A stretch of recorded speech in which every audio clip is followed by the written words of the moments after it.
Hello everyone. Welcome to episode 4 from our CS. In this episode we'll be going back to an oddity from the year 1969. Today's short story will be about the unusual and exciting toy, called the Love Tester. As the name suggests, this was aimed at a more adult audience and not the family-friendly offering we expect from Nintendo today. Written on the box it says the words Love Tester for young ladies and men. This was another product offering by the master inventor at Nintendo, Gunpei Yokoi.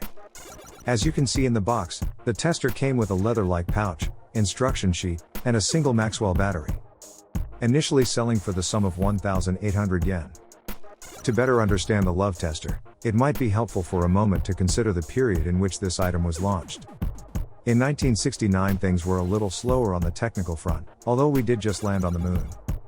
Cell phones were the preserve of sci-fi shows, an example being Star Trek. Beam Me Up Scotty being possible due to a leap of faith in future tech. What in our modern world could be considered as a passing fad on an app on your cell phone, required a fully fledged physical machine back then.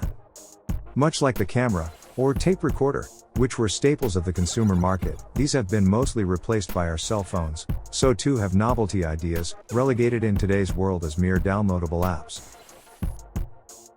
Those of us old enough to remember this era will recall the shopping catalogs, especially in the holiday season. Rich in consumer items, I fondly remember combing contently through those pages, aspiring to save for the latest gizmo, sadly all of which now appear to be purchased easily as yet another soulless function on a cell phone.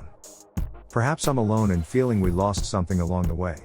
The Love Tester is definitely well made, it has a quality feel to it, the materials that were used in its manufacturing underscore the provenance, this leads one to think of this as an upscale product. The large dial has a needle that mimics scientific equipment of that era. This display adds credibility to the device, although it's believed that very few people actually thought it anything other than a whimsy. Another interesting fact is the requirement for the couple to hold each other's hands to achieve a score. This would clearly add additional intimacy and might be a genuine icebreaker. To operate the novelty device, both users hold one of the metal sensors with one hand, and hold each other's hands with the other, thus making a connection or completing a circuit.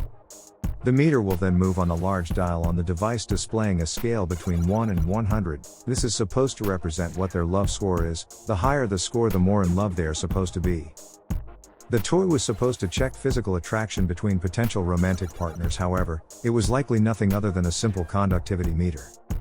Most importantly, the thing to take away about this product is that it represents Nintendo's first in-house use of electronics. Think about that for a moment. I'll show here in this picture how basic the circuitry was, but this is a clear milestone in Nintendo's history. Nintendo had marketed electronics prior to this item, but these were made by third parties, such as Sharp Electronics Company, and were merely branded Nintendo. As previously mentioned, Gunpei Yokoi designed the Love Testers in the late 60s. Once when promoting the product, he is reported as jokingly stating that if the man kisses the woman passionately while testing their love, they'd get a better result. Of course this was not true. However, in a commercial that followed on television, a woman and man can be seen testing each other's love. Sadly, they appear to get a very poor score. Following this disappointment, another man comes along to try it out with the same girl, and to mock surprise gets a very high score.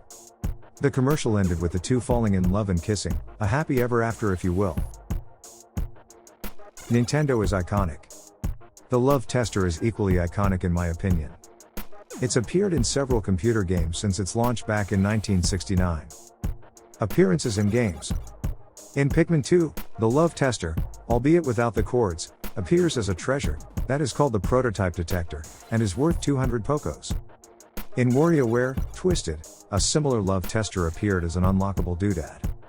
In The Legend of Zelda, Majora's Mask 3D, one is found in Great Bay and Marina Research Laboratory.